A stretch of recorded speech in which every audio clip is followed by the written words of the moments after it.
వెల్దుర్తి మండల పరిధిలో మంగళపర్తి గ్రామంలో యువకుడు తలారి సాయిబాబా డ్రైవర్ గా పనిచేస్తూ గ్రామంలో జీవనం కొనసాగించేవాడు.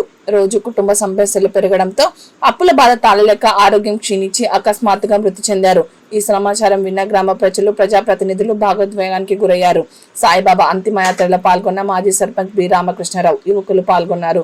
గ్రామంలో దారిద్ర్య రేఖకు దిగువగా ఉన్న కుటుంబాల ఆర్థిక స్థితిగతులు వర్గనీతం బిలో ప్రవర్తి లైన్ కింద ఉన్న కుటుంబాలకు ప్రభుత్వం ఆర్థిక సహాయం అందించాలి. గ్రామానికి సంబంధించిన కార్యకలాపాలలో కూడా చురుగ్గా పాల్గొనేవారు. ఇంటి యజమానిగా బాధ్యతలు నిర్వర్తించేవాడు. అకస్మాత్తుగా మరణ వార్త విన్న భార్య, తల్లిదండ్రులు తీవ్ర భాగోద్వేగానికి లోనయ్యారు. శోక సముద్రంలో గ్రామ ప్రజలు, బంధుమిత్రులు కుటుంబానికి తీరని లోటు అని ఆవేదన వ్యక్తం చేశారు.